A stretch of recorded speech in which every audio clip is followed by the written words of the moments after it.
Когда я учился в 4 курсе в Московском инженерно-строительном институте имени Куйбышева, вдруг меня приглашает постоянный представитель Якутской АССР в Москве Фомин Георгий Семенович и говорит: вот тебе, Лазарь, предстоит газифицировать город Якутск.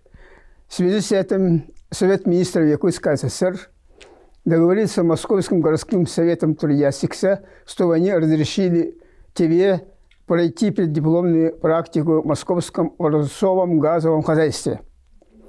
В течение 6 месяцев я влазил в все уголки этого хозяйства. И 55 лет тому назад я появился в Якутске, первый инженер-газовик из якутов и якутян. Когда меня назначили директором строительства газового хозяйства, я знал, что сотворить. Но моими прямыми начальниками были министр жилищно-коммунального хозяйства Игнатов Лев Николаевич, председатель городского совета трудящихся Семенов Михаил Николаевич. И мы, когда втроем собрались, они мне ставят задачу. Вот, Лазарь Степанович, тебе предстоит за 2 года подготовить город Якутск прием природного газа. Но я командую, министр Игнатов должен в самое ближайшее время создать строительно-монтажное управление по газификации города. Председатель Семенов должен выделить земельный участок, его обустроить, строить забор, проходную, отапливанную, прорабскую. Ну, вот мы так и начинали. Само собой, надо было сначала проектировать. Генеральным проектировщиком стал саратовский НИП Ги Алмаз, а проектировщиком Якутский институт гражданпроект. Надо было создать команду, с которой со мной вместе должны были газифицировать город Якутск. Госплан Якутской АССР мы нашли инженера-газовика в городе Саратове, Гурьянова Геннадия Павловича. Его пригласил, он стал главным инженером. Потом мы обследовали практически все институты Советского Союза. К сожалению, из числа якутян никто не учился газовики. В связи с этим мы выписали в 1966 году выпускника Куйбышевского политехнического института Иванова Валерия Иосифовича. Он стал начальником службы подземных газопроводов. Потом мы приняли Лукина Александра Тимофеевича, тоже выпускника этого же института. Он стал начальником службы внутридомовых газопроводов и оборудования. Какие трудности мы встречали? Ну, во-первых, под Якутском культурный слой 1,5–2 метра, очень увлажненный грунтовыми водами, но тем не менее мы копали траншеи под газопровод и экскаваторами, и вручную.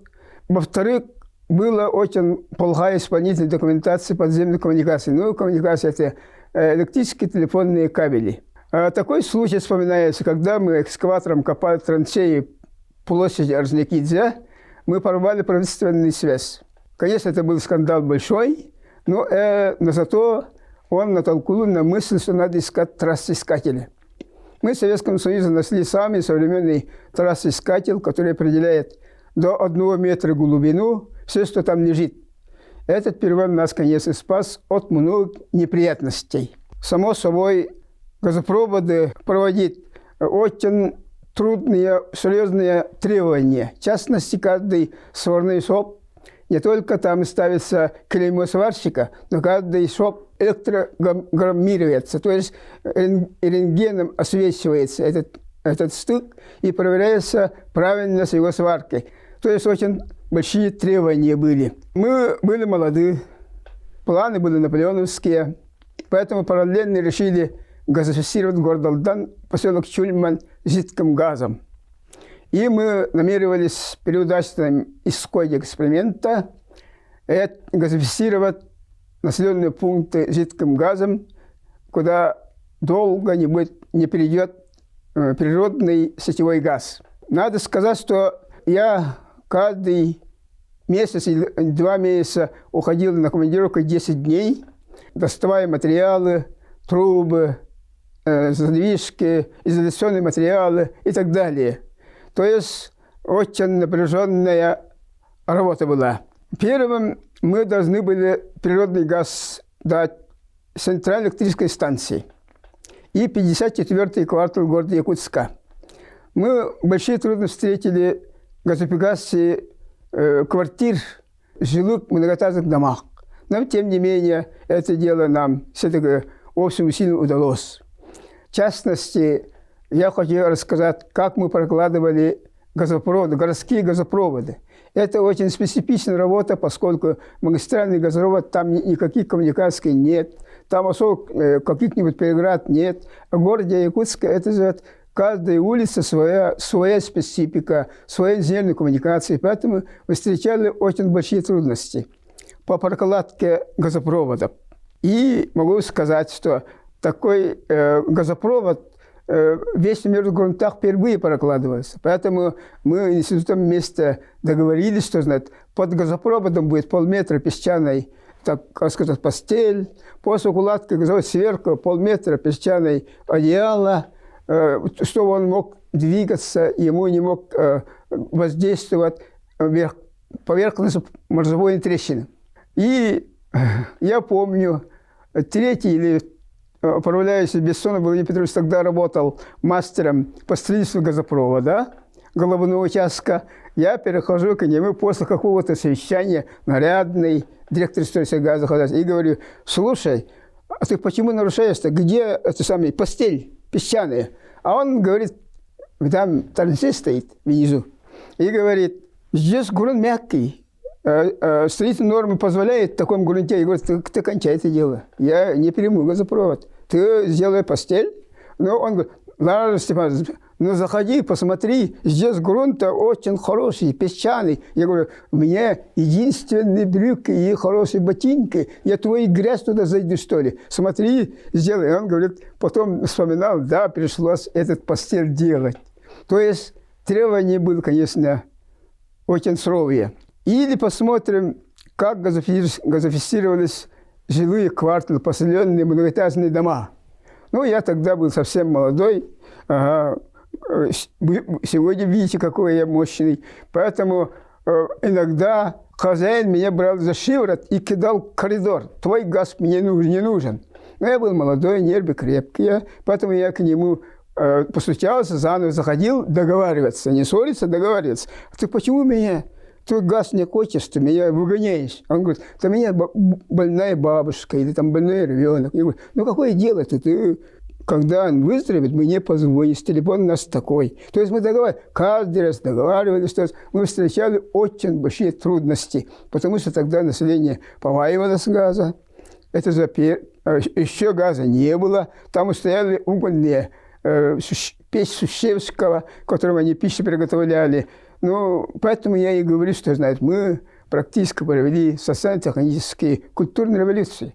Вот смотрите, сегодня город какой-то чистый, опрятный. Вот когда я приехал 55 лет тому назад, каждые 100 метров стояли маленькие отопительные чугунные котельные, которые отапливались кангаласским углем. Везде шлак, грязь.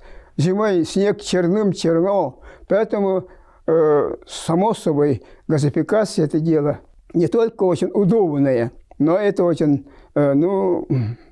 облегчает, окультуривает жизнь республики. Когда мы провели газифицированные котельные и заходим, тогда в основном женщины в голубых халатах следят за переборами, где-то стоят цветы.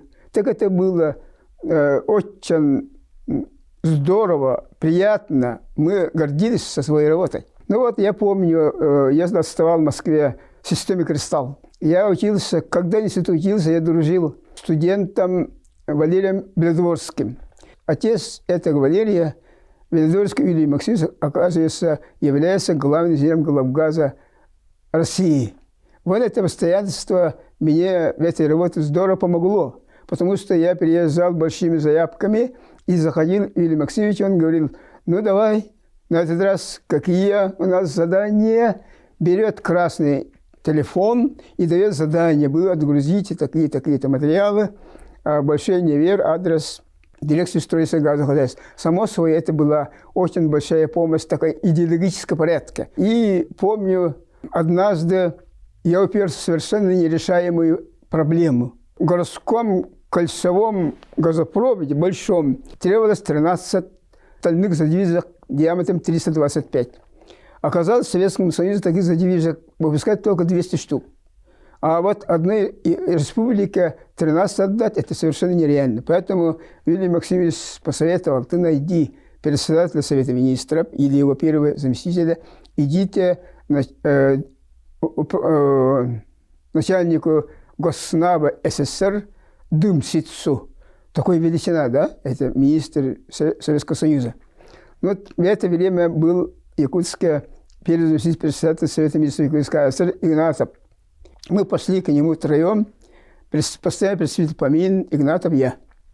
Он принял нас в назначенное время, что очень интересно, минуту, и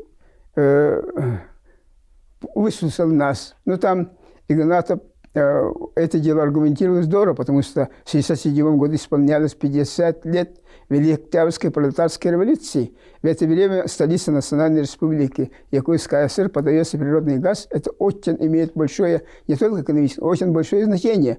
Поэтому Дымсис понял и дал Союзгаскомплекту задание отгрузить 13 остальных этих задвижек. Но в той стороне чувствовалось очень сильное возражение. Не было свободных задвижек тогда. Откуда-то они должны были снять. И Дымсис ему в 2 словах сказал: это Национальная Республика, имеет большое политическое значение подача природного газа, поэтому отгрузить. Ну, рабочий вопрос-то я решал. Я перешел этому Союзгаскомплекту. Когда тебе надо было задвижек? Я говорю: вчера. Ну вот, он говорит: слушай, Ларис Степанович, в следующий раз, перед чем идти Дымсису, заходи ко мне и посоветуемся. Я говорю: обязательно зайду. Такой момент был. Ну, и вот спас председатель Госснаба СССР Дымсис от катастрофы. Если задвижек нет, какой газ-то?